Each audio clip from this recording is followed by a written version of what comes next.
Hallo, hier ist Andrea von 10 Talente. In diesem Video zeige ich dir, wie du diesen praktischen Schiebeornamentverschluss machen kannst. Mein Band habe ich aus 4 1 mm Fäden gedreht und meinen Ornamentverschluss mit 0,75 mm Garn geknüpft. Auch ein geflochtenes Band sieht sehr gut aus. Deine Kordel solltest du schon parat haben, denn ich zeige hier nur den Verschluss. Die Kordel wird da durchgezogen. Los geht's! 2 30 cm Fäden mittig oben einklemmen. Ich muss mich entschuldigen, bei den ersten 20 Sekunden sieht man den allerobersten Teil nicht. Der linke Faden knotet um den rechten einen doppelten Halbschlag in Richtung links. Dann tauscht der Knotfaden unten durch und macht nochmal einen doppelten Halbschlag nach rechts.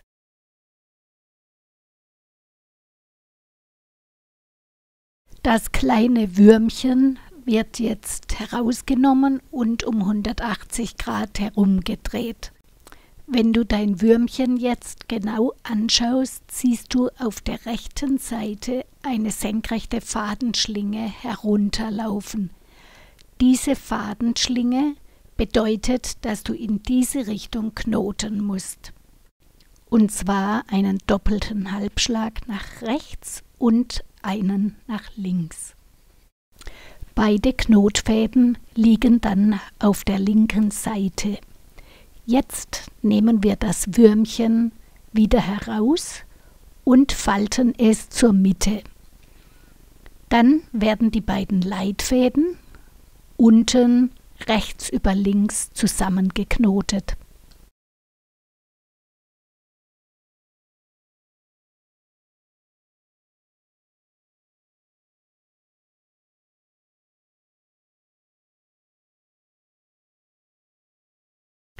Auf beide Seiten knoten wir nun einen 30 cm Faden mit doppeltem Anker an, so dass die Fadenenden nach außen zeigen.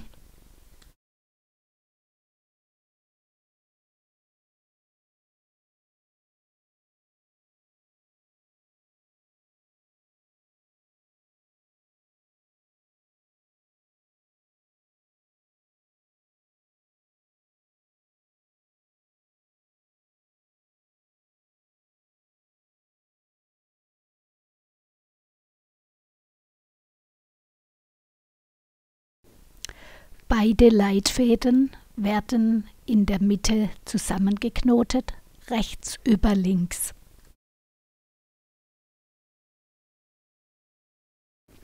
Auf jeder Seite liegen jetzt 4 Fäden. Du nimmst die mittleren beiden linken und knotest über beide Fäden einen neuen 40 cm Faden mit einem doppelten Anker an.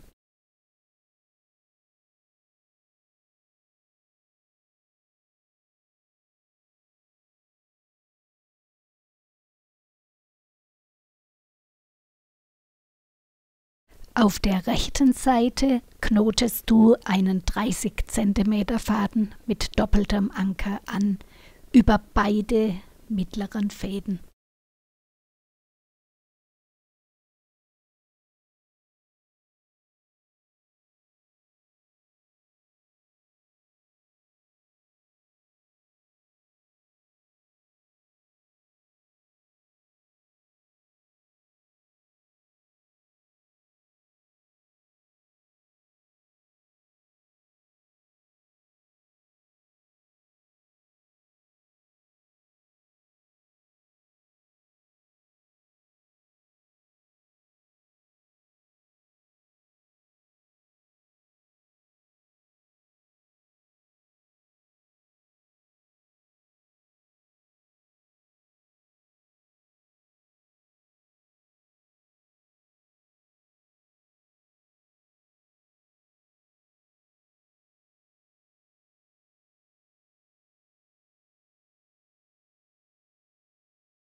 Der oberste Faden macht jetzt einen doppelten Halbschlag um den zweitobersten Faden herum.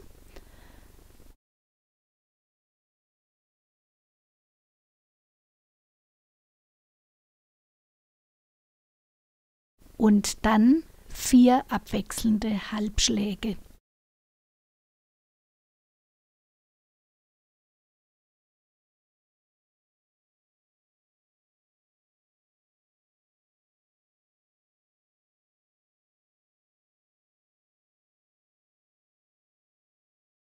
Und dann nochmal einen doppelten Halbschlag nach außen, damit die Schlingen unten zu liegen kommen.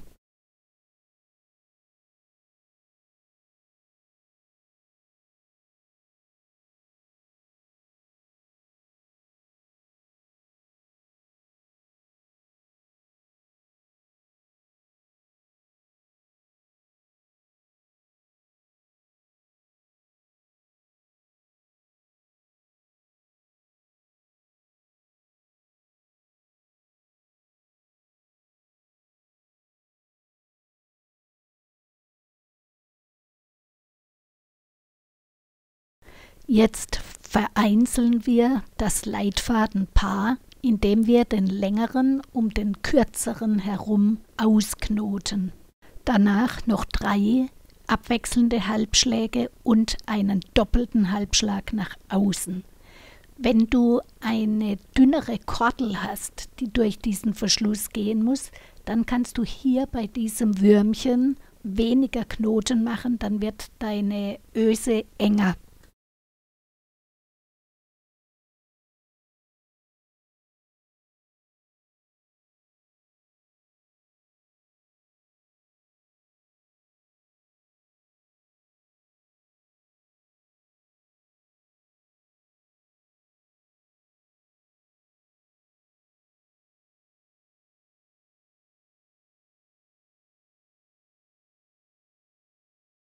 Jetzt knoten wir einen mittleren Trennsteg, ein doppelter Halbschlag, 4 abwechselnde Halbschläge und wieder ein doppelter Halbschlag, diesmal nach links. Wenn du die beiden Würmchen rechts und links vom Mittelsteg kürzer gemacht hast, dann musst du natürlich auch den Mittelsteg kürzer machen.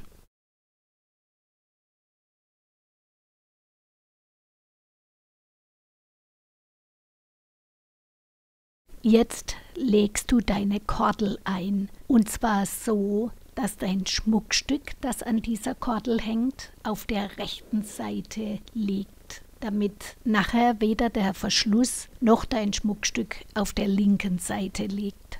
Die Kordel oben festklemmen. Ich knote das oberste Würmchen an den unteren Faden dran und mache dann noch 5 abwechselnde Halbschläge.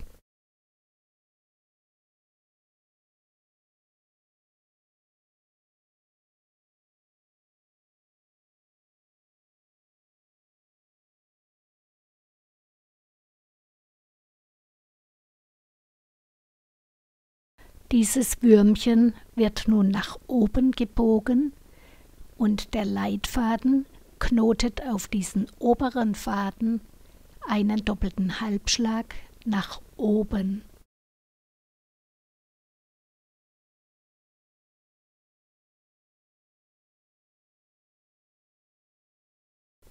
Der Knotfaden des Würmchens wird ebenfalls auf diesen neuen Leitfaden draufgeknotet. Es folgen 8 abwechselnde Halbschläge und es entsteht wieder ein Würmchen.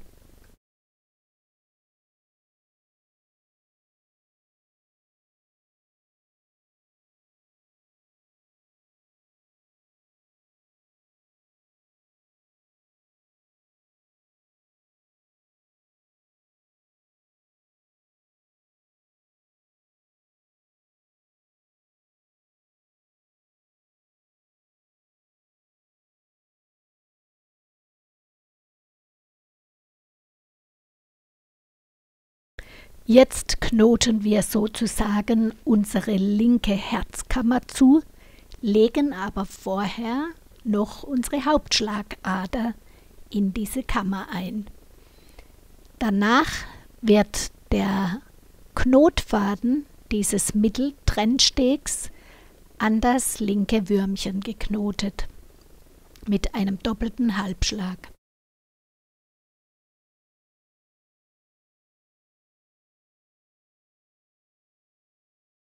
Das gleiche machen wir nun spiegelbildlich auf der rechten Seite.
Wir legen unsere Kordel, also die Hauptschlagader, in die rechte Herzkammer ein. Hier siehst du noch einmal die beiden Kammern rechts und links vom Mittelsteg.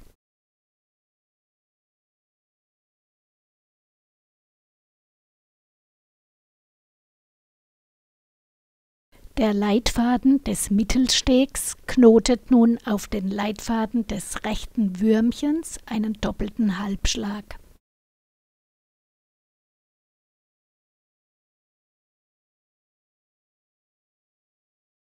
Die Mitte rechts über links schließen.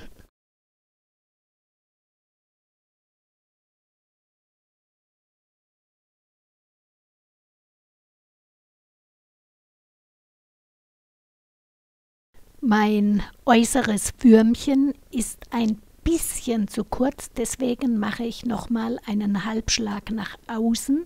Das ist sowieso günstig, damit die Schlingen nach unten zu liegen kommen. Dann knote ich dieses Würmchen an die unteren Fäden an. Das geht am besten mit 3 Stecknadeln. Eine stecke ich als Widerlager vor das Würmchen, eine stecke ich an den unteren Teil, wo das Würmchen befestigt wird, und eine Stecknadel muss oberhalb des Würmchens stecken. Wenn alles gut fest ist, macht sich diese Anknotreihe fast von selbst.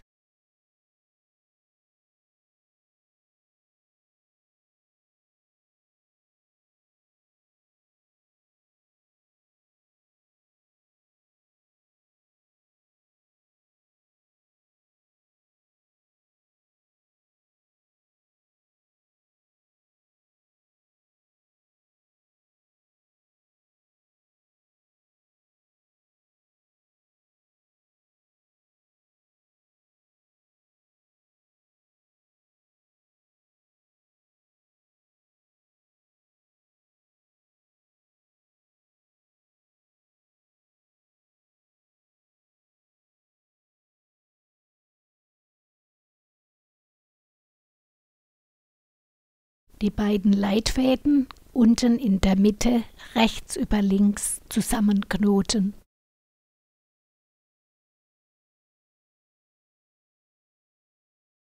Ein kurzer Test, ob die Kordeln auch laufen. und dann werden alle Restfäden abgeschnitten und verschmort.